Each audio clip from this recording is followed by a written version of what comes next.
وكفى والصلاة والسلام على سيد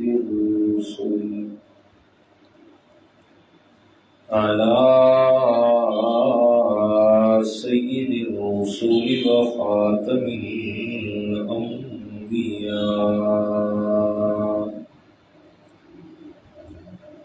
وعلى آله وأصحابه الأتقياء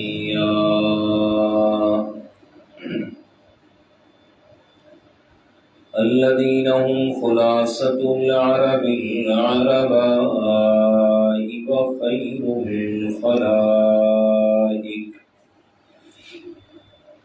وخير الخلائق بعد الأنبياء.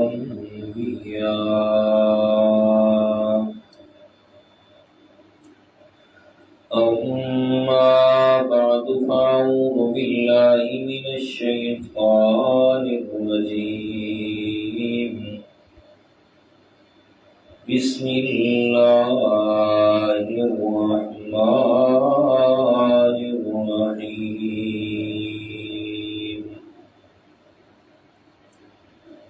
وإذ قلتم يا موسى لن نؤمن لك حتى نرى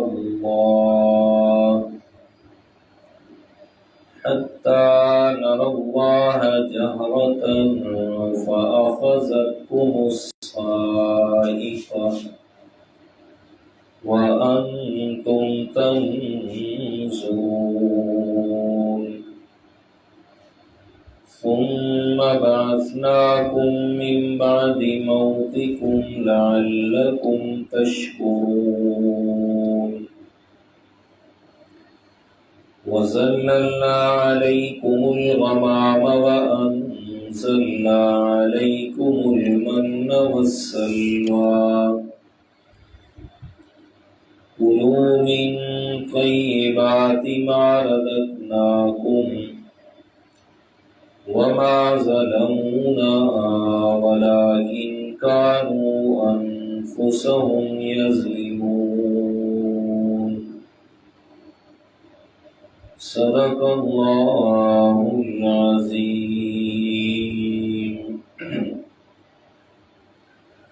اللهم صل على محمد وعلى آل محمد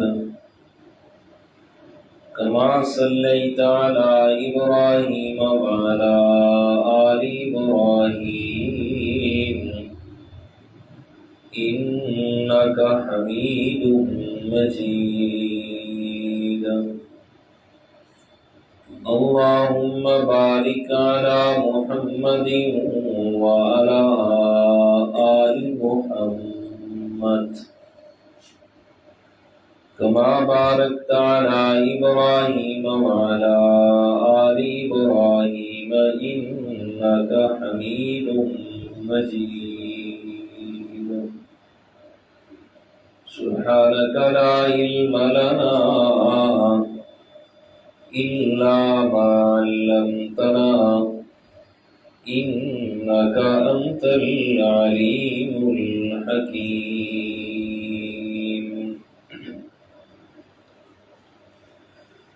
گرامی قدر سامعین، المخلصین الموحدین، دوستوں، بزرگوں، عزیز ساتھیوں، کچھ عرصہ سے قرآن مجید کا درس قرآن اللہ تعالیٰ کی توفیق اور اس کی عنایت سے سورہ فاتحہ سے شروع کرنے کی سعادت حاصل کی ہوئی ہے.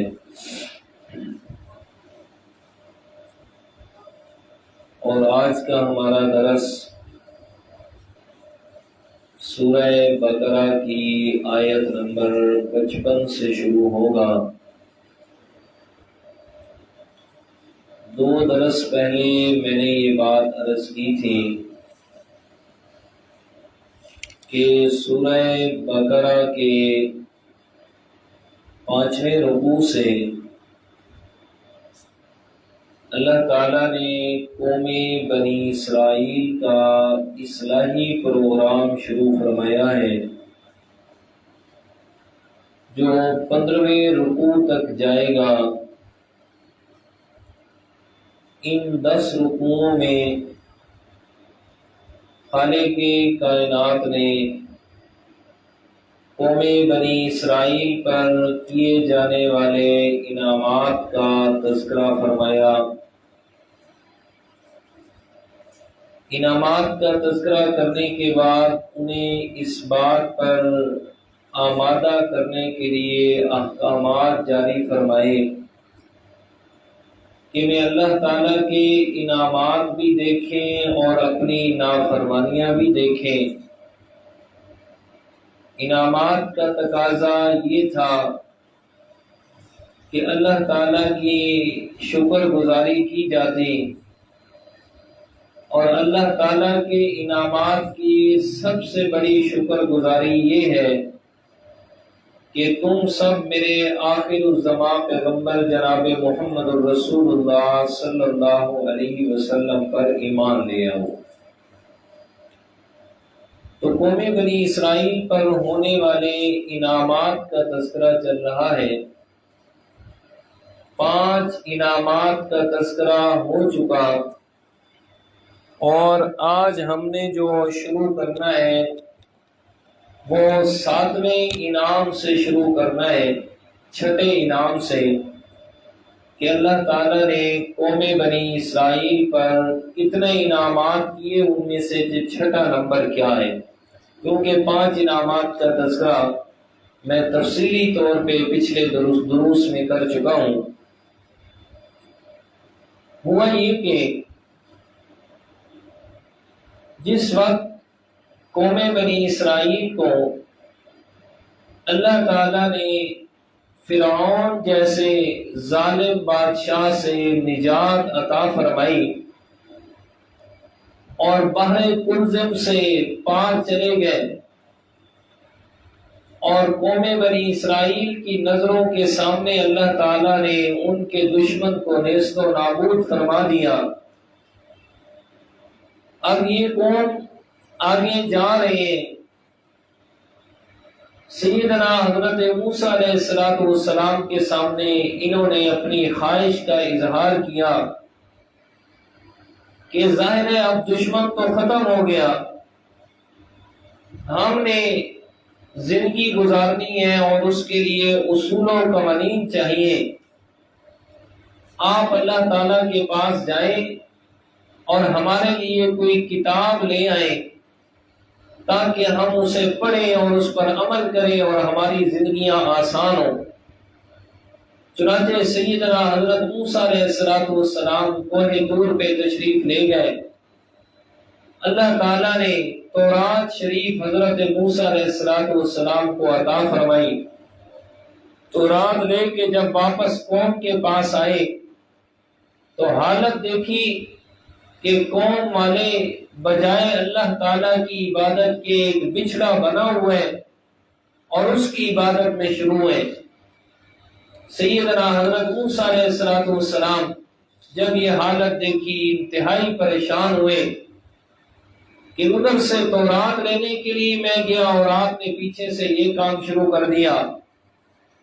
بہرحال اللہ تعالیٰ نے سیدنا موسیٰ علیہ السلام کی وجہ سے قوم کو حکم دیا کہ آپ توبہ کریں۔ توبہ کا خاص طریقہ بتایا کہ جنہوں نے بچھڑے کی عبادت نہیں کی وہ ہاتھ میں تلواریں لیں اور دوسروں کو قتل کریں۔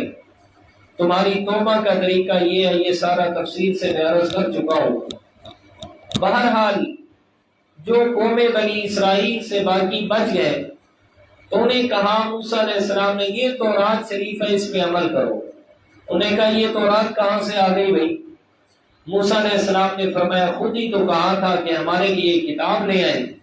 انہیں کہا جی ہمیں کیا پتہ ہے یہ اللہ نے دیا یا کس نے دی ہے، نعوذ باللہ من ذالک، ہمیں تو اس بات کا یقین نہیں آ رہا ہم اس وقت تک اس بات پر یقین نہیں کریں گے جب تک ڈائریکٹ اللہ تعالیٰ ہم سے کلام کر کے نہ کہے کہ بھئی یہ میری کتاب ہے اور میں نے ہی موسیٰ علیہ السلام کو دی ہے، اس وقت تک ہم اس بات پر یقین نہیں کریں گے۔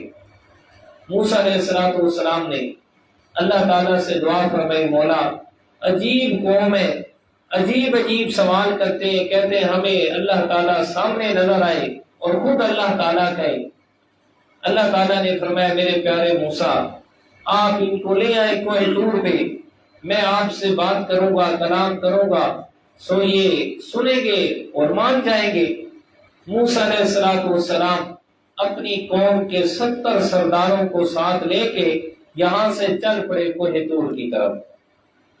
تو یہ اس آیت کریمہ میں اللہ تعالیٰ نے اس واقعے کی طرف اشارہ فرمایا ہے۔ اب ترجمہ دیکھیں۔ اعوذ باللہ من الشیطان الرجیم، بسم اللہ الرحمن الرحیم۔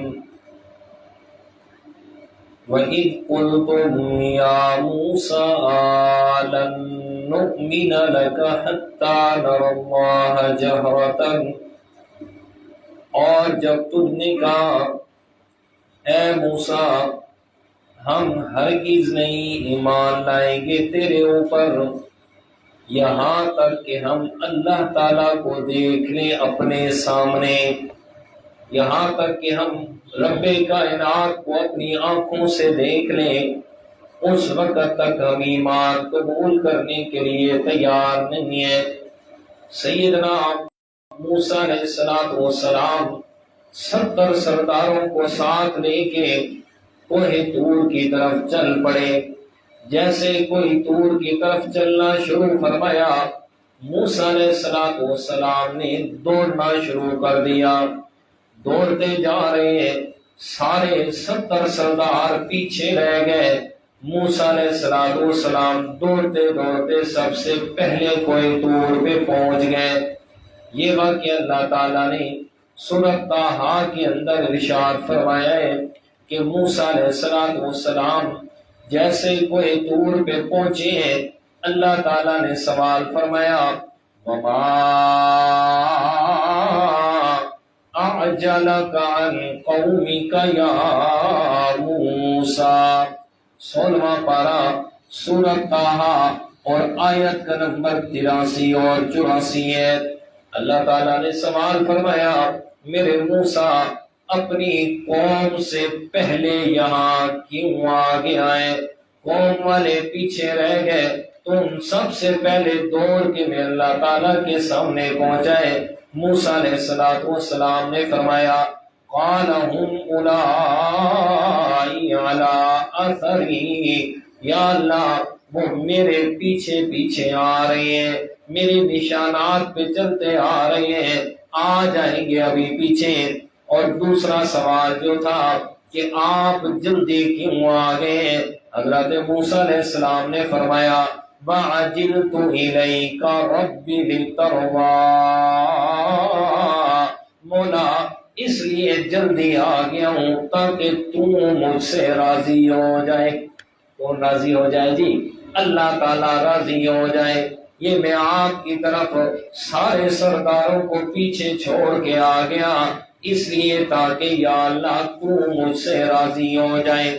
یہ تو موسیٰ کلیم کی بات ہے کہ حضرت موسیٰ علیہ السلام قوم کے سرداروں سے پہلے دوڑ کے آ رہے ہیں اور رب کی رضا چاہ رہے ہیں۔ رب لترضیٰ، یا اللہ تو راضی ہو جائے میرے اس عمل سے۔ ذرا اپنے پیارے پیغمبر امام الانبیاء جناب محمد رسول اللہ صلی اللہ علیہ وسلم کی سیرت کی طرف بھی آئیے گا۔ یہاں موسیٰ علیہ السلام دوڑ لگا رہے ہیں اپنے رب کے راضی کرنے کے لیے، اور الفاظ دیکھیے گا، فرمایا عاجلت الیک رب لترضیٰ، مولا اس لیے جلدی آ گیا تاکہ تو راضی ہو جائے۔ اور اپنے پیارے پیغمبر کی باری آئی، وہاں اللہ تعالیٰ نے کیا فرمایا؟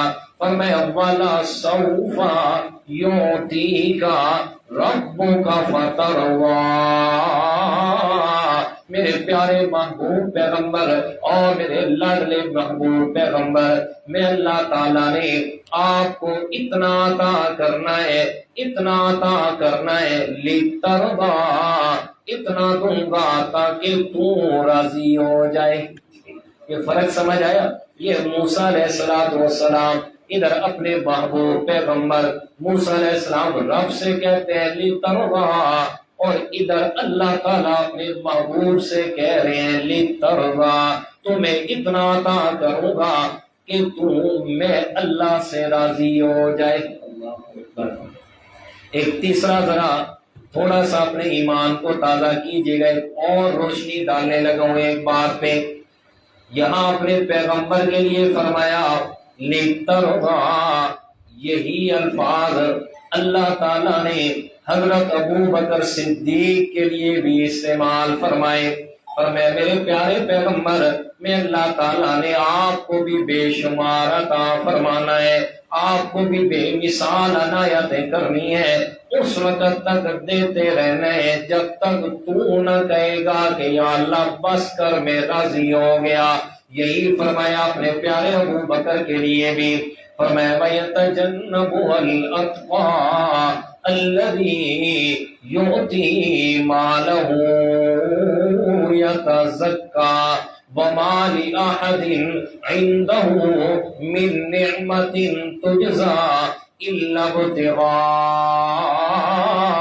وَجْهِ رَبِّهِ الْأَعْلَى وَلَسَوْفَ يَرْضَىٰ۔ اور میں میرے پیارے پیغمبر، یہ جو تیرا ابو بکر ہے، میں اللہ تعالیٰ وعدہ کر رہا ہوں میں نے اسے جہنم سے دور رکھنا ہے۔ وَيَتَجَنَّبُهَا الْأَتْقَى، یہ جو سب سے بڑا متقی ہے، میں نے اسے جہنم سے دور رکھنا ہے۔ کیوں دور رکھنا ہے؟ فرمایا اس لیے کہ اس کے پاس جو بھی تھا اس نے سب کچھ میں اللہ تعالیٰ کے راستے میں خرچ کر دیا، اور کیا بھی کیوں ہے؟ کسی پر احسان نہیں کیا، بلکہ إِلَّا ابْتِغَاءَ وَجْهِ رَبِّهِ الْأَعْلَى، اسے صرف میں اللہ تعالیٰ کی رضا چاہیے۔ اور میں اللہ تعالیٰ وعدہ کر رہا ہوں وَلَسَوْفَ يَرْضَىٰ، تیرے ابو بکر کو میں نے اتنا عطا کرنا ہے، اس وقت تک عطا کرنا ہے کہ جب تک یہ راضی نہ ہو جائے۔ اللہ اکبر۔ قیامت کی ایک حدیث یاد آ گئی۔ آپ صلی اللہ علیہ وسلم جس وقت اللہ تعالیٰ کے سامنے سجدہ ریز ہوں گے، حدیث شفاعت بڑی مشہور ہے، بخاری شریف میں بھی، مسلم میں بھی، مشکات شریف، ابو داؤد شریف میں بھی ہے۔ اور میں میرے پیارے پیغمبر اللہ تعالیٰ کے سامنے سجدے میں ہیں اور سہ دراز تک سجدے میں رہیں گے۔ میرے پیارے پیغمبر فرماتے ہیں اللہ تعالیٰ نے جتنا مجھے دنیا میں علم عطا فرمایا وہ سارا علم لگا کے میں اللہ تعالیٰ کی تعریفیں کر گزروں گا، پر میں لیکن اللہ تعالیٰ مجھے سجدے سے اٹھنے کا حکم نہیں فرمائیں گے۔ پر میں اس وقت یعنی قیامت کے دن اللہ تعالیٰ نے چند کلمات مجھے عطا فرمانے ہیں، وہ ایسے کلمات ہیں جن کا پتہ دنیا میں پیغمبر کو نہیں ہے۔ کیا فرمایا؟ جن کلمات کا پتہ دنیا میں پیغمبر کو نہیں ہے، اور میں وہ کلمات قیامت کے دن مجھے عطا ہونی ہے، میں وہ کلمات پڑھوں گا، اللہ تعالیٰ مجھے فرمائیں گے ارفع راسک یا محمد صلی اللہ علیہ وسلم، میرے پیارے محبوب ذرا اپنا سر اٹھائیے گا، سل تعطا اشفع تشفع، پر میں آپ مانگیے گا میں اللہ تعالیٰ آپ کو عطا فرماؤں گا، آپ شفاعت کیجئے میں اللہ تعالیٰ آپ کی شفاعت کو قبول فرماؤں گا۔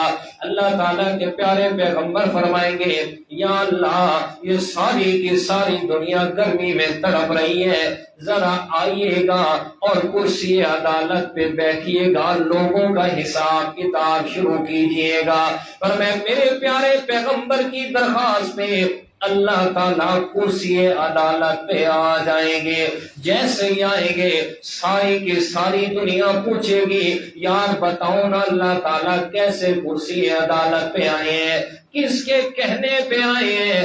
ہر ایک کی زبان پہ ہوگا وہ آخر الزمان پیغمبر جناب محمد رسول اللہ صلی اللہ علیہ وسلم کی شفاعت پہ آئے ہیں۔ حدیث مبارک ہے فرمائے حضرت آدم علیہ السلام سے لے کے قیامت تک آنے والے آخری انسان کی زبان پر میرے پیغمبر کی تعریفیں شروع ہو جائیں گی۔ اللہ اب اگلی بات جو سنانے لگا ہوں، فرمایا اللہ تعالیٰ کرسی عدالت پہ آ گئے، آ کے اپنے پیغمبر سے فرمائیں گے میرے پیارے پیغمبر آ گیا حساب لینے کے لیے، اب کس کو میرے سامنے پیش کرو جس سے میں اللہ تعالیٰ حساب لینا شروع کروں۔ میرے پیارے پیغمبر نے حضرت ابو بکر صدیق کو کھڑا کر دینا ہے۔ حدیث پاک کے الفاظ سنیے گا، فرمایا اللہ تعالیٰ نے بڑے غصے میں انہیں قیامت کے دن، لیکن جیسے ابو بکر نے سامنے ہونا ہے اللہ تعالیٰ کا غصہ محبت میں تبدیل ہو جانا ہے۔ اور قرآن مجید کی آیت وَلَسَوْفَ يَرْضَىٰ، میرے پیارے پیغمبر میں نے ابو بکر کو راضی کرنا ہے۔ اور اللہ تعالیٰ کیا فرمائیں گے، ایک مرادی معنی کرنے لگا ہوں، میرے پیارے پیغمبر یہ کس کو آپ نے میرے سامنے کھڑا کر دیا، اگر میں اس کا حساب لینا شروع کروں تو اس کے میں اللہ تعالیٰ کے دین پہ اتنے احسان ہیں کہ میرے پیارے پیغمبر نے زندگی کے آخری وقت میں فرمایا تھا، پر میں جس نے میں پیغمبر پر میرے دین پہ احسان کیے میں نے سب کے احسان چکا دیے، ایک ابو بکر میرا ایسا صحابی ہے جس کے احسان میں نہیں اتار سکا دنیا میں، قیامت کا دن ہوگا میں اللہ تعالیٰ میں پیغمبر نے اللہ تعالیٰ سے اس کا بدلہ لے کے دینا ہے۔ تو اللہ تعالیٰ فرمائیں گے میرے پیارے اگر آج میں اس کا حساب شروع کروں تو اس کے اتنے احسان میرے دین پہ اس سے لینے کی بجائے کچھ دینے پڑ جائیں گے۔ اللہ اکبر۔ تو یہ والا سوف یرضیٰ، حضرت موسیٰ علیہ السلام عجلت الیک رب لترضیٰ ولسوف یعطیک ربک فترضیٰ ولسوف یرضیٰ۔ اب موسیٰ علیہ السلام پہنچ گئے کوہ طور پہ، اللہ تعالیٰ کے ساتھ ہم کلام ہوئے، جب بات چیت ہوئی ساتھ میں 70 سردار کھڑے ہیں، کہتے ہیں واہ موسیٰ واہ یہ کس کی آواز ہے، ہمیں کیا پتہ ہے، آپ کہتے ہیں یہ میرا رب ہے، ہمیں تو یقین نہیں آتا جب تک حتیٰ نر اللہ جہرتاً اپنے سامنے نہ دیکھ لے ہمیں پتہ نہیں ہے۔ اللہ تعالیٰ فرماتے ہیں جب اتنی گستاخی پہ اترے فَأَخَذَتْكُمُ الصَّاعِقَةُ، پر میں کیا ہوا تمہیں ایک کڑک نے ایک بجلی کی چمک نے آ پکڑا، وَأَنْتُمْ تَنْظُرُونَ تم سامنے دیکھ بھی رہے تھے، پر میں اللہ تعالیٰ کی طرف سے ایک بجلی کی چمک آئی، وہ 70 سردار سارے کے سارے مر گئے۔ جی کیا ہو گئے؟ 70 مر گئے، سب کو ختم کر دیا۔ اب اتنی بڑی مطلب کہ گستاخی کہ جی ہمیں کیا پتہ ہے، پتہ نہیں کس کی آواز ہے، ہمیں تو سامنے نظر آئے۔ اللہ تعالیٰ نے فرمایا یہ میری ایک تجلی تھی، 70 کے 70 مر گئے۔ اب موسیٰ علیہ السلام اللہ تعالیٰ سے دعا کرتے ہیں مولا پہلے تو ماننے کے لیے تیار نہیں تھے، اب جب میں ان 70 سرداروں کے بغیر واپس جاؤں گا قوم والے تو میرے دشمن ہو جائیں گے، کہیں گے جناب واہ اے موسیٰ تو بہانے سے ہمارے سرداروں کو لے کے گیا تھا، کہاں قتل کر کے آیا ہے، الٹا اور زیادہ انکار کریں گے، مولا کوئی آسانیاں فرما۔ اللہ تعالیٰ فرماتے یہ میرا انعام تھا، ثم بعثناکم من بعد موتکم، تمہارے اوپر موت آ گئی، تمہاری ہی بری خصلت کی وجہ سے میں اللہ تعالیٰ نے تمہیں مارا، لیکن میرے موسیٰ نے دعا کی یہ میری نعمت تھی کہ میں اللہ تعالیٰ نے تمہیں دوبارہ زندہ فرما دیا، لعلکم تشکرون، تاکہ تم اللہ تعالیٰ کا شکر ادا کرو۔ اللہ اکبر۔ تو یہ چھٹے نمبر پہ انعام تھا قوم بنی اسرائیل پہ. کتنا بڑا انعام کہ خصلت ایسی بری جس کی وجہ سے مر گئے, اللہ تعالیٰ کے عذاب میں گرفتار ہو گئے. اگر اللہ تعالیٰ زندہ نہ فرماتے کون تھا اس سے پوچھنے والا؟ فرمایا یہودیوں تمہارے سامنے میرا پیغمبر آ گیا, اے عیسائیوں تمہارے سامنے میرا پیغمبر موجود ہے, یہ میرے انعامات ہیں, ذرا اپنے پیچھے نظر دوڑاؤ. اگر میں اللہ تعالیٰ اس وقت زندہ نہ کرتا تمہارا نام و نشان ہی مٹ جاتا, پر میں تمہیں زندگی دی ہے, میرا انعام ہے. انعام کا تقاضا اور شکر یہ ہے کہ میرے پیغمبر پر کیا لے آؤ؟ ایمان لے آؤ. یہ میں پہلے بتا چکا ہوں, جو پچھلے دروس میں لوگ موجود تھے, کہ ان سے یہ وعدہ لیا گیا تھا قوم بنی اسرائیل سے, وآمنتم برسلی, فرمایا میرے انعامات ہوں گے لیکن وآمنتم برسلی, میرے پیغمبر پر تم ایمان ضرور لے کے آؤ گے. تورات میں بھی موجود ہے اور انجیل میں بھی موجود ہے. اچھا جی, اب ساتواں انعام دیکھیں گے. ہاں, لعلکم تشکرون, تاکہ تم شکر ادا کرو. شکر ہمیشہ یاد رکھیں, شکر کرنا یہ چاہے زبان سے ہو, چاہے افعال سے ہو, چاہے دل سے ہو, تینوں طرح سے. دل سے شکر, زبان سے شکر اور افعال سے شکر, ان تینوں چیزوں کا تعلق جو ہے وہ عبادت سے ہے. اس لیے کہ جس کی نعمت آپ استعمال کر رہے ہیں نا اسی کا شکر ادا کرنا ہے. اور ساری کائنات کس کی نعمت ہے؟ اللہ تعالیٰ کی. ہمارا سارا وجود کس کی نعمت ہے؟ اللہ تعالیٰ کی ہے. تو جو کچھ بھی استعمال کر رہے ہیں سو وہ اللہ تعالیٰ کا ہے, تو استعمال کے بعد شکر بھی کس کا ادا کریں؟ اللہ تعالیٰ کا. اچھا, ساتواں انعام, وَظَلَّلْنَا عَلَيْكُمُ الْغَمَامَ وَأَنزَلْنَا عَلَيْكُمُ الْمَنَّ وَالسَّلْوَىٰ كُلُوا مِن طَيِّبَاتِ مَا رَزَقْنَاكُمْ وَمَا ظَلَمُونَا وَلَٰكِن كَانُوا أَنفُسَهُمْ يَظْلِمُونَ. اللہ اکبر. اس کا تو پس منظر سنیں پھر وہی آیت سمجھ آئے گی. سیدنا موسیٰ علیہ السلام جب بحر قلزم سے نکلے نا, آگے میدان تی میں آئے. اس سے بھی تھوڑا سا پیچھے لے کے جاؤں تب جا کے بات سمجھ آئے گی. قوم بنی اسرائیل کا جو اصل وطن تھا وہ ملک شام تھا. ملک شام اصل وطن ان کا تھا. اور سیدنا یوسف علیہ السلام کی وجہ سے یہ لوگ مصر آئے تھے.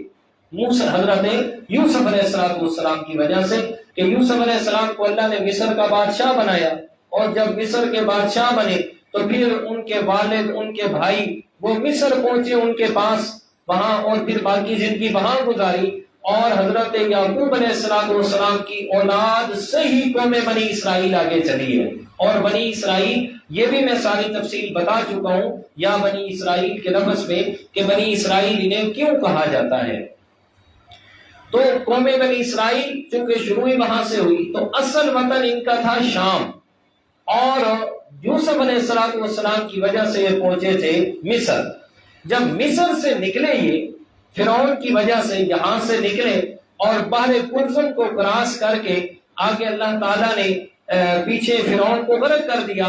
اس جگہ جب بحر قلزم کو کراس کیا نا, اللہ تعالیٰ نے حکم دیا کہ جب آپ شام سے نکل کے مصر آ گئے تھے تو اس کے پیچھے شام پہ قوم عمالقہ نے قبضہ کر لی ہے. آپ جائیں اور اپنی اصلی وطن کو قوم عمالقہ سے چھڑائیں, اپنا اصلی وطن واپس لیں, ملک شام. تو انہوں نے جب یہ حکم سنا یہاں سے چلے ملک شام کی طرف جانے کے لیے, راستے میں انہیں پتا چلا کہ جو عمالقہ قوم ہے وہ تو بہت جری قوم ہے, بہت بہادر اور طاقتور قوم ہے, ان کے ساتھ اگر ہم لڑیں تو وہ تو جناب ہمیں ختم کر دیں گے. تو یہ جب ان کے سامنے بات آئی تو اس وقت انہوں نے موسیٰ علیہ السلام سے کہا کہ جناب تو جان اور تیرا خدا جانے, جاؤ جا کے تم قوم عمالقہ سے جہاد کرو, ہم تو یہاں اپنے گھروں میں بیٹھے ہیں, ہم آنے کے لیے تیار نہیں ہے. فقاتلا انا ہاہنا قاعدون, ہم یہ بیٹھے, تو جان اور تیرا خدا جانے, تم جا کے ان سے جہاد کرو, ہم کرنے کے لیے تیار نہیں ہے.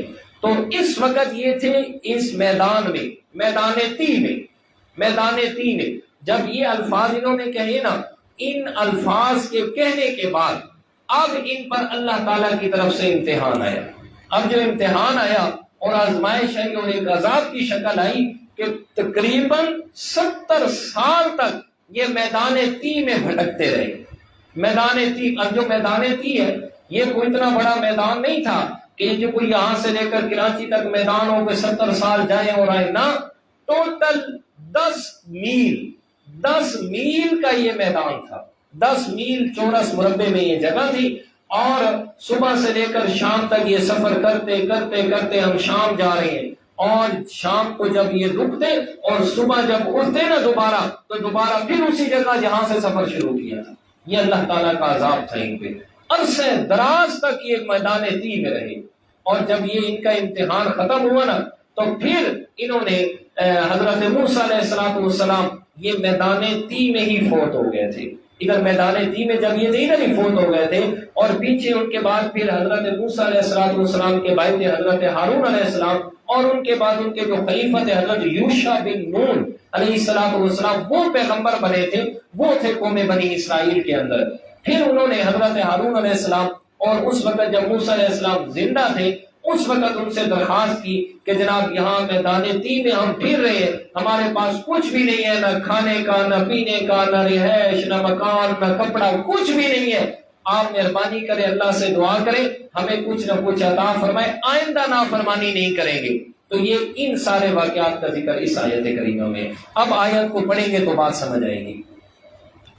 وَظَلَّلْنَا عَلَيْكُمُ الْغَمَامَ، اور وہ وقت یاد کرنے کے بھی قابل ہے جب اس میدان میں تم حیران سرگردان پھر رہے تھے، کوئی بھی سایہ نہیں تھا، میں اللہ تعالیٰ نے تمہارے اوپر بادلوں سے سایہ فرمایا، انتہائی ثقیف اور بڑی جسامت والے بادل اللہ تعالیٰ نے ان کے اوپر لا کھڑے کیے، جن بادلوں سے سورج کی روشنی بھی زمین پہ نہیں آتی تھی، ان کے اوپر سایہ فگن کر دیا اللہ تعالیٰ نے بادلوں کا۔ وَأَنزَلْنَا عَلَيْكُمُ الْمَنَّ وَالسَّلْوَىٰ، اور میں اللہ تعالیٰ نے تمہارے اوپر من اور سلوہ نازل فرمایا، فرمایا یہ آسمان سے میں اللہ تعالیٰ پکے پکائے کھانے نازل فرمایا کرتا تھا قوم بنی اسرائیل کے لیے، فرمایا ایسا بہترین کھانا جو میں اللہ تعالیٰ نے ان کے لیے اتارا ہے، اور حکم دیا کُلُوا مِن طَیِّبَاتِ مَا رَزَقْنَاکُمْ، فرمایا میں اللہ تعالیٰ نے جو تمہیں پاکیزہ رزق عطا فرمائے ہے اس سے تم جتنا مرضی کھاؤ، کھا سکتے ہو، فرمایا کھا سکتے ہو، ذخیرہ نہیں کر سکتے۔ کیا فرمایا؟ کھا سکتے ہو، ذخیرہ اندوزی نہیں کر سکتے، جس وقت کھاؤ، جتنا کھاؤ، تمہارے لیے یہ اجازت ہے، لیکن ذخیرہ اندوزی نہیں کرنی۔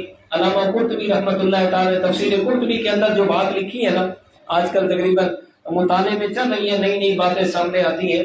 تفسیر قرطبی میں علامہ قرطبی رحمۃ اللہ تعالی نے کیا بات لکھی، یہاں تو دو چیزوں کا اللہ نے ذکر کیا نا، کہ سایہ کیا میں اللہ تعالیٰ نے، اور دوسرے نمبر پر کھانے کے لیے من و سلوہ اتارا، فرمایا اس کے علاوہ باقی جتنی بھی ضروریات زندگی تھی میں اللہ تعالیٰ نے سب ان کی اسی جگہ پوری فرمائی، فرمایا کپڑے پرانے ہونے لگے میں اللہ تعالیٰ نے انہی کپڑوں کو نیا فرما دیا، چھوٹے بچوں کے جسم پہ کپڑے تھے، فرمایا جیسے جسم بڑھ رہا ہے ساتھ میں کپڑے بھی بڑے ہو رہے ہیں۔ اللہ اکبر، کتنا بڑا انعام، اور کپڑے لینے کی ضرورت نہیں ہے، نہ پھٹنے ہیں اور نہ چھوٹے ہونے ہیں، یہ سارا انتظام میں اللہ تعالیٰ نے فرمایا، اور حکم دیا من طیبات ما رزقناکم، پاکیزہ چیزیں کھانی ہیں، ذخیرہ اندوزی نہیں کرنی، لیکن پھر وہی پرانی عادتوں پہ آ گئے،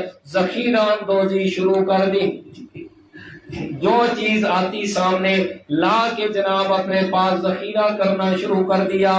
اللہ تعالیٰ فرماتے ہیں وَمَا ظَلَمُونَا، میں اللہ تعالیٰ نے تم پر ظلم نہیں کیا، وَلَٰكِن كَانُوا أَنفُسَهُمْ يَظْلِمُونَ، تمہارے کرتوتوں کی وجہ سے، تمہاری بدعمالیوں کی وجہ سے تمہارے اوپر بعد میں ظلم ہوا، یعنی تم نے اپنے اوپر خود ظلم کیا ہے، نہ بدعمالیاں کرتے نہ تم سے یہ نعمت چھن جاتی۔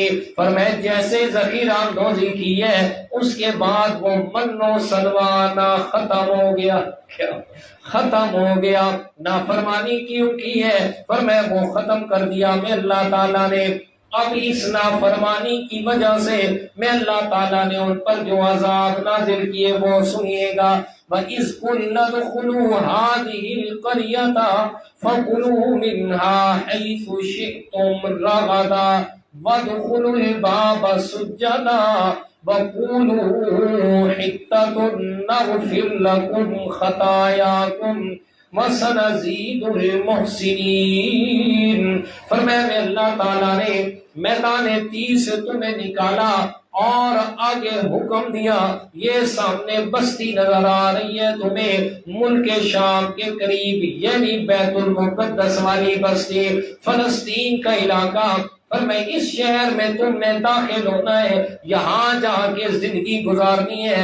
فَكُلُوا مِنْهَا حَيْثُ شِئْتُمْ رَغَدًا، یہاں میں اللہ تعالیٰ نے تمہارے لیے ہر قسم کے پھل فروٹ، کھانے کے جتنے رزق ہیں سارے اسباب پیدا فرما دیے ہیں، ساری زندگی ادھر گزارو گے، لیکن ایک بات کا خیال کرنا، وَادْخُلُوا الْبَابَ سُجَّدًا، جب اس شہر میں داخل ہونے لگو تو دروازے سے سجدہ کرتے ہوئے جانا ہے۔ کیا کرنا ہے جی؟ دروازے سے داخل ہونا ہے تو سجدہ کرتے ہوئے جانا ہے۔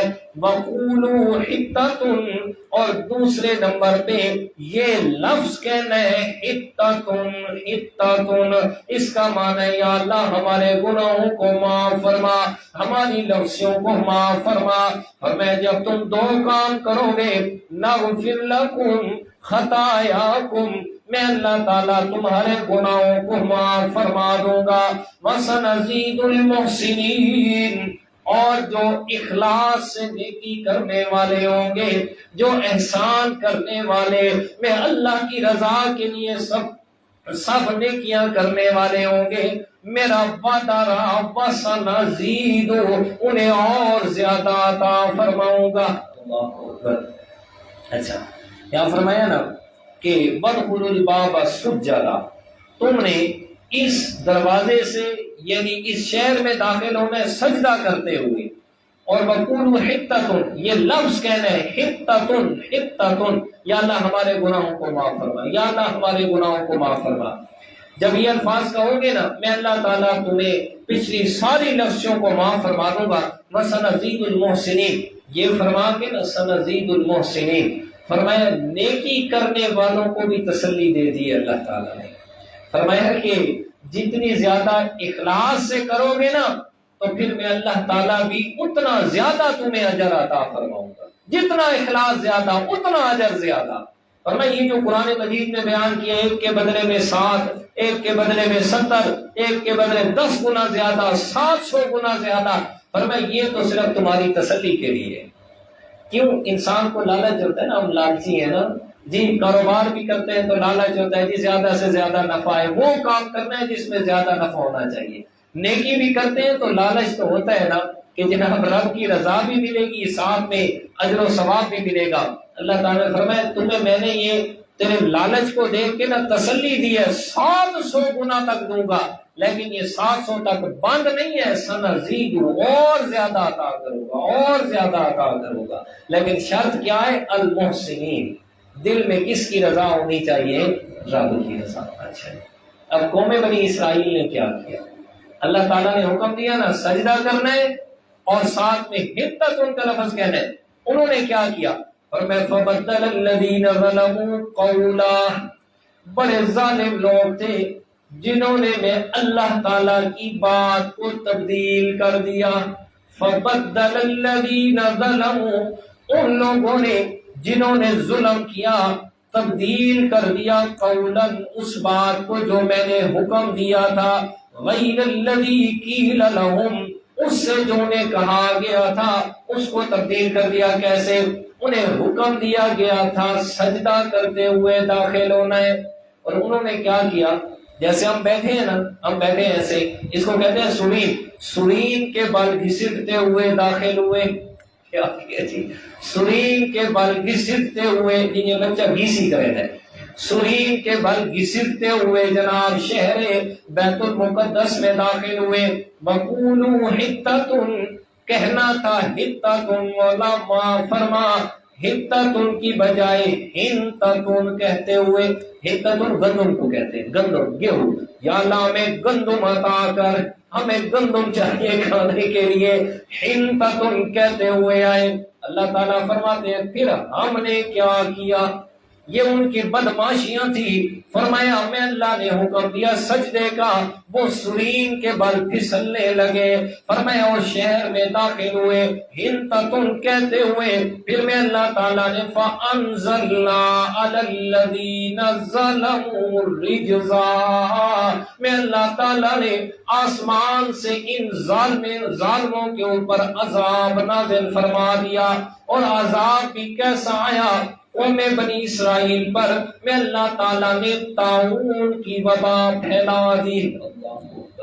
طاعون کو پھیلا دیا. طاعون پورے جسم پہ پھوڑے پھنسیاں، پورے جسم پہ پھوڑے، پورے جسم پہ جناب دانے نکل آئے، اس میں سے پیپ بہنے لگی. اور ایک ہی دن کے اندر تقریباً 70,000 آدمی مر گئے. فَأَنزَلْنَا عَلَى الَّذِينَ ظَلَمُوا رِجْزًا مِّنَ السَّمَاءِ بِمَا كَانُوا يَفْسُقُونَ. فرمایا یہ جو ان پہ عذاب نازل کیا ہے، مت کوئی سمجھے کہ عذاب نازل کرنا یہ تو بڑا ظلم ہے. جناب لوگ چل رہے ہیں، زندگی گزار رہے ہیں، اور زندگی گزارتے گزارتے اچانک عذاب آ جائے اور ختم ہو جائے. فرمایا ظلم نہیں ہے، بما کانوا یفسقون، یہ ان کی حکم عدولی کی وجہ سے عذاب آیا ہے. اللہ اکبر. 20ویں پارے میں نا، 20واں پارہ سورہ قصص اور 20ویں پارے کا بالکل آخر ہے، وہاں بھی اللہ تعالیٰ نے اسے ہی ذکر فرمایا کہ دنیا میں بھی اللہ تعالیٰ نے مختلف قوموں پر جو عذاب نازل فرمائے نا، تو مت کوئی یہ سمجھے کہ یہ میں اللہ تعالیٰ نے جو عذاب نازل کیے تو یہ ظلم کیا ہے. فرمایا نہیں، اس کا ذکر بھی فرمایا. یہ سورہ عنکبوت 20واں پارہ اور آیت نمبر 40 ہے. فَكُلًّا أَخَذْنَا بِذَنبِهِ فَمِنْهُمْ مَنْ أَرْسَلْنَا عَلَيْهِ حَاصِبًا وَمِنْهُمْ مَنْ أَخَذَتْهُ الصَّيْحَةُ وَمِنْهُمْ مَنْ خَسَفْنَا بِهِ الْأَرْضَ وَمِنْهُمْ مَنْ أَغْرَقْنَا وَمَا كَانَ اللَّهُ لِيَظْلِمَهُمْ وَلَكِنْ كَانُوا أَنفُسَهُمْ يَظْلِمُونَ. فَكُلًّا أَخَذْنَا بِذَنبِهِ. فرمایا پہلے جتنے لوگوں پہ عذاب آیا، میں اللہ تعالیٰ نے ان کو ان کے گناہوں کی وجہ سے پکڑ لیا، ان کے گناہوں کی وجہ سے گرفت کی ہے.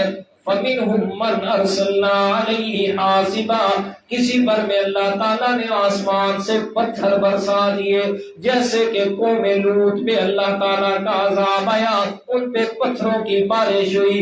فرمایا میں اللہ تعالیٰ نے پتھر برسائے قوم لوط پہ. وَمِنْهُمْ مَنْ أَخَذَتْهُ الصَّيْحَةُ، اور ان میں سے بعض وہ تھے جن کو ایک چیخ نے آ کے پکڑ لیا، اتنی زبردست چیخ کہ ان کے کلیجے پھٹ گئے اور کھڑے کھڑے بیٹھے بیٹھے ادھر ہی مٹی کے ڈھیر ہو گئے، جیسے قوم سمود میں عذاب آیا. فرمایا وَمِنْهُمْ مَنْ خَسَفْنَا بِهِ الْأَرْضَ، اور ان میں سے بعض وہ تھے جن کو میں اللہ تعالیٰ نے زمین میں دھنسا دیا، جیسے قارون کو میں اللہ نے زمین میں دھنسایا. وَمِنْهُمْ مَنْ أَغْرَقْنَا، اور ان میں سے بعض وہ تھے جن کو میں اللہ تعالیٰ نے پانی میں غرق کر دیا، جیسے فرعون اور حامان. فرمایا یہ بڑے بڑے لوگ آئے جن کو بڑا ناز اور فخر تھا، اپنے اوپر جناب بڑا تکبر تھا، میں اللہ تعالیٰ نے ان کو گناہوں کی وجہ سے پکڑ لیا۔ جب پکڑا ان کو طرح طرح کے عذاب آئے، فرمائے وَمَا كَانَ اللَّهُ لِيَظْلِمَهُمْ، میں اللہ تعالیٰ نے ان پہ ظلم نہیں کیا، میرا ظلم نہیں ہے، وَلَٰكِن كَانُوا أَنفُسَهُمْ يَظْلِمُونَ، بلکہ انہوں نے اپنے اوپر خود ظلم کیا تھا۔ جی ظلم تو تب ہوتا کہ اللہ تعالیٰ بغیر بتائے ان پر عذاب نازل کر دیتے۔ پہلے پیغمبر کو بھیجا، ادھر بھی موسیٰ علیہ السلام آئے، حضرت ہارون علیہ السلام آئے، حضرت یوشع بن نون علیہ السلام، یہ سارے آئے، انہوں نے سمجھایا، لیکن وہ اپنی حد دھرمی پہ اسی طرح ضد میں اکڑے رہے۔ تو اللہ تعالیٰ نے فرمایا جیسے جیسے میں اللہ کی نافرمانی میں آتے رہے، میں اللہ تعالیٰ وقتاً فوقتاً ان پہ اسی طرح عذاب نازل فرماتا رہا۔ اور میرا بھائی بما کانوا یفسقون، فرمایا میں اللہ تعالیٰ کی نافرمانی کی وجہ سے ان پر عذاب آیا ہے۔ یہ تو آپ اور میرے لیے اللہ تعالیٰ نے اپنے پیغمبر کو رحمت للعالمین بنا کے مبعوث فرمایا ہے۔ اور میرے پیارے پیغمبر ایک رات اللہ تعالیٰ کے سامنے اتنے گڑ گڑائے، اتنے روئے، حضرت عائشہ فرماتی ہے کہ اللہ تعالیٰ کے پیارے پیغمبر اتنے روئے، اور روتے روتے جو زبان پہ الفاظ سے میرے پیغمبر کے فرما رہے ہیں، اے اللہ ان تعذبہم فَإِنَّهُمْ عِبَادُكَ وَإِن تَغْفِرْ لَهُمْ فَإِنَّكَ أَنْتَ الْعَزِيزُ الْحَكِيمُ۔ مولا اگر تو میری امت کے گناہگاروں کو عذاب دے دے تو تیرے بندے کون ہے تجھ سے پوچھنے والا، اور اگر تو معاف کر دے تب بھی تو اتنا حکیم اور زبردست ذات ہے، تجھ سے کوئی بھی پوچھ نہیں سکتا۔ مولا اپنی امت کے لیے دعا کرتا ہوں، جیسے پہلی امتوں پر تو نے عذاب نازل فرمائے، ایک ہی دفعہ عذاب آیا، ساری کی ساری امت تہس نہس کر کے رکھ دی گئی۔ مولا تجھ سے دعا کرتا ہوں میری امت پہ اجتماعی عذاب نازل نہ فرمانا۔ پہلے دعا فرمائی بالکل عذاب نہ آئے، اللہ تعالیٰ نے فرمایا نہ میرے پیارے، بالکل عذاب نہ آنے والی بات میں کبھی بھی نہیں مانوں گا۔ پھر دوسری دفعہ دعا فرمائی مولا پھر اجتماعی عذاب نازل نہ ہونا کہ ایک ہی دفعہ عذاب آئے میری ساری امت ختم کر دی جائے۔ فرمایا ایسا نہ کرنا، اللہ تعالیٰ نے فرمایا بالکل بات ٹھیک ہو گئی، اجتماعی تو نہیں لیکن انفرادی عذاب پھر بھی ضرور نازل ہوں گے۔ لیکن ہوں گے کیوں؟ بما کانوا یفسقون، ان کی نافرمانیوں کی وجہ سے۔ اور سورہ روم میں اللہ تعالیٰ نے کیا فرمایا؟ فرمایا ظہر الفساد فی البر والبحر بما کسبت ایدی الناس لیذیقہم بعض الذی عملوا لعلہم یرجعون۔ فرمایا دنیا کائنات کے انسانوں میں اللہ تعالیٰ تمہیں دعوت فکر دے رہا ہوں، ظہر الفساد فی البر والبحر، فرمایا دنیا کائنات کے اندر جتنے بھی فساد برپا ہو رہے ہیں یہ سارے کے سارے بما کسبت ایدی الناس، یہ لوگوں کے ہاتھوں کی کمائیاں ہیں، یہ لوگوں کے ہاتھوں سے کیے ہوئے گناہ ہیں، ان گناہوں کی وجہ سے کائنات کے اندر فساد برپا ہو گیا۔ لیکن میں اللہ تعالیٰ کی رحمت دیکھیے گا، میں اللہ تعالیٰ تمہارے سارے گناہوں پہ پکڑ نہیں فرماتا، میں اللہ تعالیٰ تمہارے سارے گناہوں کی وجہ سے تم پر عذاب نہیں نازل کرتا، بلکہ لیذیقہم بعض الذی عملوا، میں اللہ تعالیٰ بعض گناہوں پہ پکڑ کر لیتا ہوں، بعض لوگوں پہ پکڑ کر لیتا ہوں، لعلہم یرجعون۔ فرمایا تھوڑی تھوڑی جگہ پہ عذاب نازل کرنے کا مقصد یہ ہے لعلہم یرجعون، تاکہ تم میں اللہ کی طرف لوٹ آؤ۔ اللہ اکبر۔ تو قوم بنی اسرائیل پہ اکٹھا عذاب نازل ہوا، لیکن یہ امت اجتماعی عذاب سے اللہ کی رحمت سے بچی ہوئی ہے، پیارے پیغمبر کی دعا کی برکت سے جو اللہ تعالیٰ نے انہیں بچایا ہوا ہے۔ فرمایا وگرنہ بما کانوا یفسقون، وہ جو عذاب کی علت ہے، عذاب کا ریزن ہے، عذاب کی وجہ ہے کہ مسلسل اللہ کی نافرمانی، اس نافرمانی میں یہ قوم بھی پہلی قوموں سے پیچھے نہیں ہے۔ جی ہم بھی پہلی قوموں سے پیچھے۔ اللہ اکبر، اللہ اکبر۔ اللہ تعالیٰ معاف فرمائے۔ بما کانوا یفسقون، یہ جو الفاظ فرمائے نا، یقین جانے مفسرین کرام نے اتنی اس میں تفصیل لکھی ہے، حیران ہوتے ہیں۔ اور پھر اللہ جانتا ہے جب یہ باتیں پڑھتے ہیں نا، پھر ان مفسرین کرام کے لیے دل سے دعائیں نکلتی ہیں، مولا ان کی قبروں کو اپنی رحمت سے بھر دے کہ انہوں نے ہمارے لیے آسانیاں کر دی ہیں، انہوں نے ہمارے لیے آسان کر دی ہے دین کو سمجھنا اور سمجھانا۔ بس کیا کہتے ہیں، مسئلہ یہ ہے کہ کوئی سمجھنے والا ہو اور کوئی اللہ کی رضا کے لیے سمجھانے والا ہو بس، وگرنہ دین اتنا آسان ہو چکا ہے اس دور میں آ کے، جتنا آسان ہوئے ہے نا اتنا ہی ہم دین سے دور ہو گئے، جتنا سمجھنا آسان ہوا ہے اتنا ہم دین سے دور ہوتے جا رہے ہیں اور ہو گئے۔ اچھا پھر اس میں نافرمانی کے اندر ناراض نہیں ہونا، نافرمانی میں نہ کوئی جوان بچے، نہ کوئی بوڑھا بچے، نہ کوئی عورت بچی ہے، نہ کوئی مرد بچے، ہر کوئی ایسے چاہیے تو تھا کہ ہم نیکیوں کے اندر دوڑ لگاتے، جیسے اللہ تعالیٰ فرماتے ہیں وَسَارِعُوا إِلَىٰ مَغْفِرَةٍ مِّن رَبِّكُمْ، فرمایا دوڑ لگاؤ اپنے رب سے اپنے گناہوں کو معاف کروانے کی طرف، اپنے رب سے معافی لینے کی طرف دوڑ لگاؤ۔ تو چاہیے تو تھا ہم نیکیوں میں دوڑ لگاتے، نیکیوں میں ایک دوسرے سے سبقت لے جانے کی کوشش کرتے، لیکن یہاں الٹا نظام ہو گیا، ہمارے ماحول میں گناہ میں ایک دوسرے سے آگے بڑھنے کی کوشش کر رہے ہوتے ہیں کہ فلاں نے یہ کیا میں اس سے بڑھ کے کروں گا، میں اس سے بڑھ کے کروں گا، چاہے خوشی ہو چاہے غم ہو، چاہے دکھ ہے چاہے سکھ ہے، ہر حالت میں بما کانوا یفسقون سے ہم پیچھے نہیں ہٹتے، پیچھے نہیں ہٹتے۔ یعنی ہمارا وہ رب کی رحمت ہے جو بچے، وگرنہ اسادہ وہ رحمت کے قابل نہیں ہے، ہمارے کرتوت اور ہمارے اعمال رحمت کے قابل نہیں ہے، یہ اس کی رحمت ہے جو ہو رہا ہے سب کچھ، وگرنہ بما کانوا یفسقون میں ہم نے کوئی کسر نہیں چھوڑی۔ ہاں یہ جمعے پہ بھی میں یہی بات عرض کر رہا تھا، زبان کی حفاظت کا جو ٹاپک تھا اس میں نے یہی عرض کی تھی کہ جو زبان کے گناہ ہے نا، زبان کے گناہ بما کانوا یفسقون، یہ فسق و فجور جو زبان کا ہے اتنا خطرناک ہے، اتنا خطرناک کہ جتنے باقی اعضاء کے گناہ خطرناک نہیں ہیں جتنے زبان کے گناہ خطرناک ہیں۔ اچھا بہرحال بما کانوا یفسقون میں یہ بات واضح ہو گئی کہ نافرمانیوں کی وجہ سے اللہ تعالیٰ کے کیا آتے ہیں جی، عذاب آتے ہیں، جتنی زیادہ نافرمانی۔ اچھا پھر کیا ہوتا ہے آپ دیکھتے ہیں، یہ ابھی پچھلے دن بھی کون سے ملک میں زلزلہ آیا ہے اور ان کا بتا رہے تھے سینکڑوں ہزاروں کی تعداد میں جناب وہاں لوگ فوت ہو گئے، اللہ تعالیٰ رحمت فرمائے۔ اچھا اس سے پہلے اپنے ملک کی حالات زار دیکھیں مختلف جگہ پر۔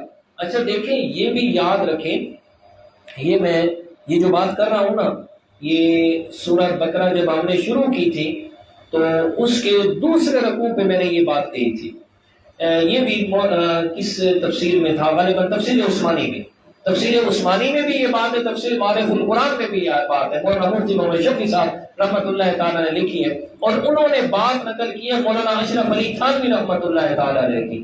وہ فرماتے ہیں کہ گناہ کی سزا صرف یہ نہیں ہے،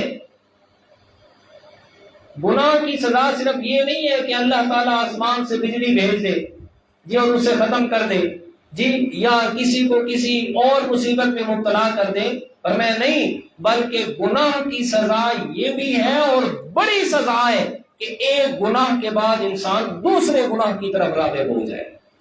جو گناہ کے بعد گناہ کی طرف راغب ہو رہا ہے نا، یہ پہلے گناہ کی سزا مل رہی ہے۔ جس طرح کوئی آدمی نیکی کرتا ہے، ایک نیکی کے بعد دوسری نیکی کی طرف جا رہا ہے، تو وہ پہلی کا اللہ اسے اجر و ثواب عطا کر رہا ہے، یہ اس کا اجر ہے کہ بھائی تو نے نیکی کی ہے، تیری قبول ہوئی ہے، یہ دوسری نیکی کی طرف تو آ رہا ہے۔ پہلی نیکی کے بعد دوسری کی توفیق مل جانا یہ رب کی رحمت ہے، اور پہلی نیکی کی قبولیت کا کچھ نہ کچھ دل میں وہ ہے کہ اللہ تعالیٰ ایک ذریعہ بتا رہے ہیں کہ دیکھیں جی یہ بات ہے، اور گناہ کے بعد دوسرے گناہ پہ جناب آ جانا تو پھر یہ پہلے گناہ کی سزا مل رہی ہے، بما کانوا یفسقون۔ اچھا جی، دوسری بات جو یہاں سمجھ آ رہی ہے نا وہ سمجھ لیں اور پھر بات کو ختم کرتے ہیں۔ یہ فرمایا فبدل الذین ظلموا قولا، کہ قوم بنی اسرائیل نے اللہ تعالیٰ کے حکم کو تبدیل کر دیا۔ جو اللہ تعالیٰ نے انہیں حکم دیا تھا وہ الفاظ کہے تھے کہ اس شہر میں داخل ہو سجدہ کرتے ہوئے وَادْخُلُوا الْبَابَ سُجَّدًا اور وَقُولُوا حِطَّةٌ، یہ حکم دیا تھا، یہ الفاظ کہتے ہوئے شہر میں داخل ہونے۔ اب انہوں نے کیا کیا، ان الفاظ ایک دو حکم تھے نا، ایک سجدے کا اور دوسرا حِطَّةٌ کا۔ اچھا، ایک حِطَّةٌ کا لفظ تھا، اس لفظ کے اندر انہوں نے تبدیلی کر دی، حِطَّةٌ کے بجائے حِنطَةٌ کا، اور دوسرا انہوں نے وہ جو اللہ تعالیٰ کا حکم تھا سجدے کا، اس سجدے کی حیت میں تبدیلی کر دی۔ اب یہ بات سمجھنے کی ہے، پتہ نہیں میں کہاں تک آپ کو سمجھا پاؤں گا، توجہ کریں گے تو بات سمجھ آئے گی۔ ایک کی حالت کو تبدیل کر دیا، عمل کرنے میں حالت کو تبدیل کر دیا، اور دوسرے میں ان کے الفاظ کو تبدیل کر دیا۔ اللہ تعالیٰ نے ان دونوں کو یفسقون فرمایا، فرمایا حیت کو تبدیل کیا، یہ بھی گناہ، تم نے الفاظ کو تبدیل کیا، یہ بھی گناہ۔ ان دونوں کی وجہ سے قوم بنی اسرائیل پہ کیا آ گیا، عذاب آ گیا۔ اب ذرا اپنے معاشرے میں ہے، یہاں آج بڑا جدید دور چل رہا ہے، اور جدیدیت کے اندر آ کر لوگوں نے دین اسلام کے احکامات کو یا حیت کو تبدیل کرنے کا سوچ رکھا ہے کہ حیت کو تبدیل کرنا ہے، یا پھر الفاظ کو ہی تبدیل کرنے کے پیچھے لگے ہوئے ہیں۔ دونوں صورتیں آج ہمارے اندر بھی موجود ہیں، اس کی بے شمار مثالیں، بے شمار مثالیں۔ اور یاد رکھیں کہ شریعت اسلامیہ کا جو حکم ہے نا، جو حکم ہے اس میں ہم نہ حیت کو تبدیل کر سکتے ہیں اور نہ اس کے الفاظ کو تبدیل کر سکتے ہیں۔ اس کی مثال سمجھ لیں، مثلا اذان ہوتی ہے، اذان، اب اذان یہ شریعت اسلامیہ کا حکم ہے، اب اس اذان کا کوئی ایک لفظ بھی تبدیل نہیں کر سکتا، جو کرے گا سو دائرہ اسلام سے خارج ہو۔ کوئی بھی، مثلا وہ اذان عربی میں ہم دیتے اللہ اکبر اللہ اکبر، اب وہ اذان کے لیے جناب یہاں اردو میں شروع کر اللہ بہت بڑا ہے جی، اللہ بہت بڑا ہے، میں گواہی دیتا ہوں جی اللہ تعالیٰ کے سوا کوئی معبود نہیں، میں گواہی دیتا ہوں آپ سلام اللہ کے رسول ہیں، آؤ نماز کی طرف۔ اگر یہ کہے گا اذان کی جگہ پہ تو سو نہیں قابل قبول ہوگی، کیوں کہ اللہ تعالیٰ نے حکم جو دیا تو سو اسی طرح ہی اس کو پورا کرنا ہے، اس میں ذرا برابر بھی اپنی طرف سے کوئی چیز نہیں ملا، نہ شروع میں نہ آخر میں، کسی میں بھی۔ جی پھر یہاں یہ پچھلے دن بھی ایک آدمی نے سوال کیا، کہتے ہیں استاد جی 40ویں تا ختم ہی تا ہوتا ہے، 40واں جو ہم کرتے ہیں اس میں ختم ہی تو پڑھتے ہیں، قرآن مجید تو پڑھتے ہیں، تھانوں قرآن تو کیڑی تکلیف ہے، یہی الفاظ جو میں آپ کو نقل کر رہا ہوں، کہتے تھانوں قرآن تو کیڑی تکلیف ہے۔ میں نے کہا میرا بھائی کس نے کہا ہے آپ کو ہمیں قرآن سے تکلیف ہے؟ اب میں آپ کو ایک بات کہتا ہوں، میں نے اس سے کہا، اب پھر میں آپ سے سوال کروں گا کہ آپ کو اس سے کیا تکلیف ہے؟ میں نے کہا جی اذان دیتے ہو؟ کہتے جی دیتا ہوں۔ اذان جب ختم کرتے ہو لا الہ الا اللہ، آگے محمد الرسول اللہ کیوں نہیں کہتے؟ آگے کہتے جائے کرے لا الہ الا اللہ محمد الرسول اللہ، کہتے جی وہ اذان میں نہیں ہے۔ اذان میں کہ تمہارو محمد صلی اللہ علیہ وسلم کے نام تو تکلیف ہے، کیوں نہیں کہتے؟ کہتے جی اذان میں نہیں ہے۔ میں کہا میرا بھائی بات تو حل ہو گئی، جیسے وہ الفاظ ہے عبادت، محمد الرسول اللہ صلی اللہ علیہ وسلم کہنا ہے عبادت، لیکن وہاں شریعت نے منع کی ہے، شریعت نے وہ الفاظ وہاں رکھے نہیں ہیں، چاہے کہ الفاظ کہنا عبادت ہے لیکن وہاں کہنا عبادت نہیں ہے۔ بھائی شریعت نے کون سا دن مقرر کیا آپ کے لیے؟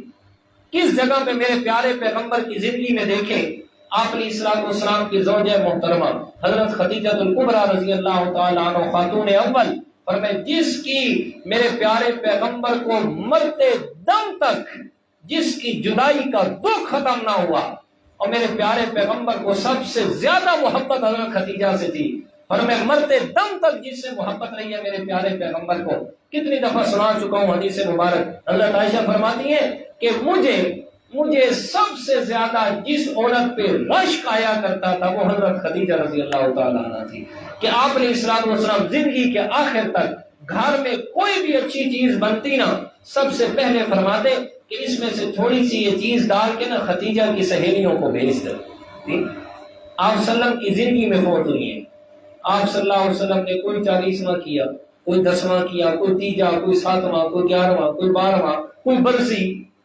جی آپ صلی اللہ علیہ وسلم پہ تو قرآن نازل ہوا، آپ خود بیٹھ جاتے قرآن پڑھنے کے لیے، جی آج 40 میں چلو صحابہ آ جاؤ، جی 40 میں، اور صحابہ کرام کو حکم دیتے ایک دے چاولہ دی بھی نال گھی دیا بھائی، جی ایک بکرا بھی لے آتے، تو کیوں نہیں کیا صحابہ کرام نے؟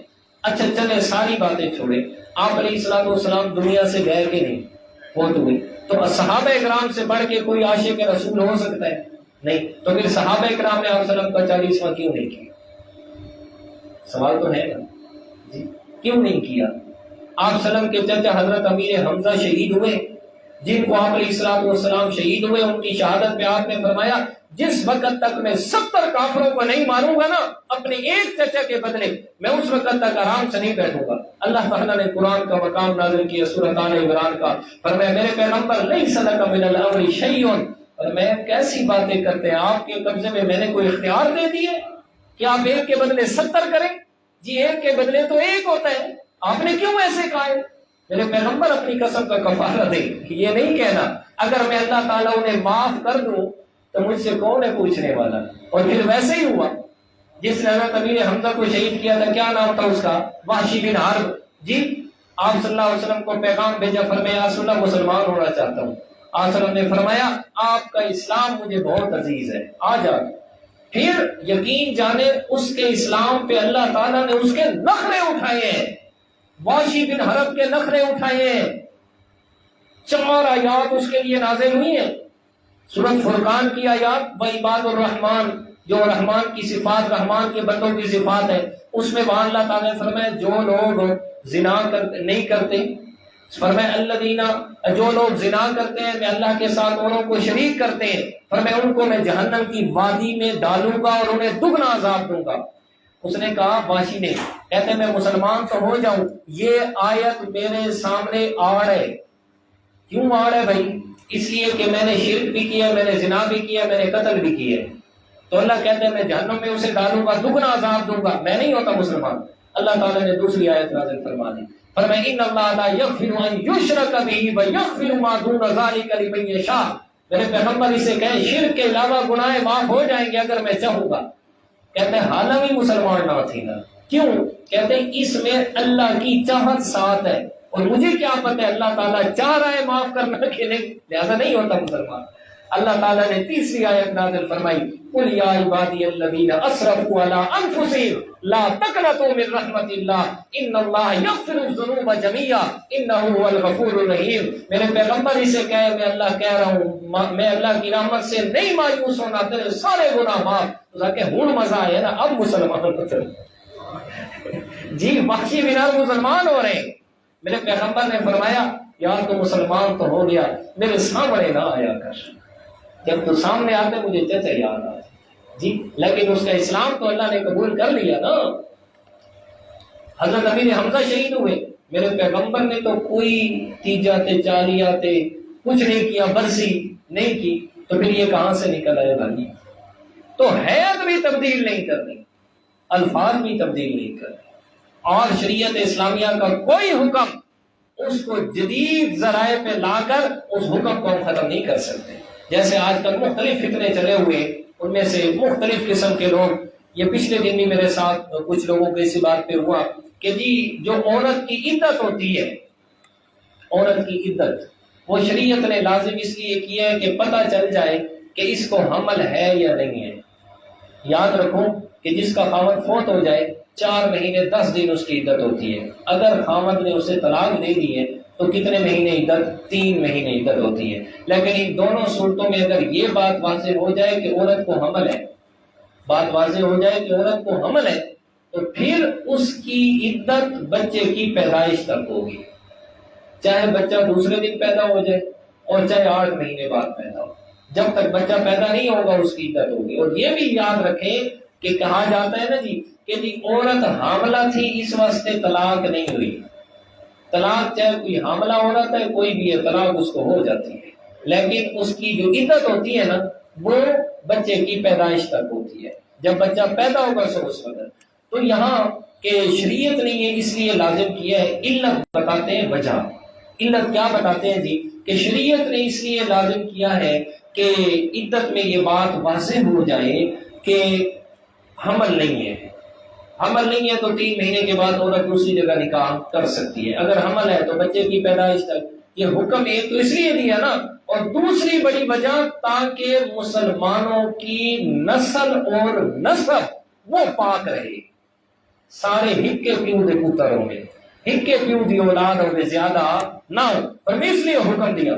تو یہاں آج کل کے جدید قسم کے جو کالج یونیورسٹیوں کے پڑھے ہوئے اور مفکر بن کے آ گئے ہمارے سامنے، اور قرآن و حدیث انہیں ملا ہے، ایک یتیم ملا ہے قرآن اور حدیث جس پر وہ اپنی من مانی کرنی شروع کیا. انہوں نے کہتے ہیں جی جب جدید ذرائع سے پتہ چل جائے کہ عورت کو حمل نہیں ہے تو پھر ضرورت ہی نہیں ہے کہ وہ 4 مہینے یا 3 مہینے گھر میں بیٹھی رہے، وہ فوراً نکاح کر سکتی ہے.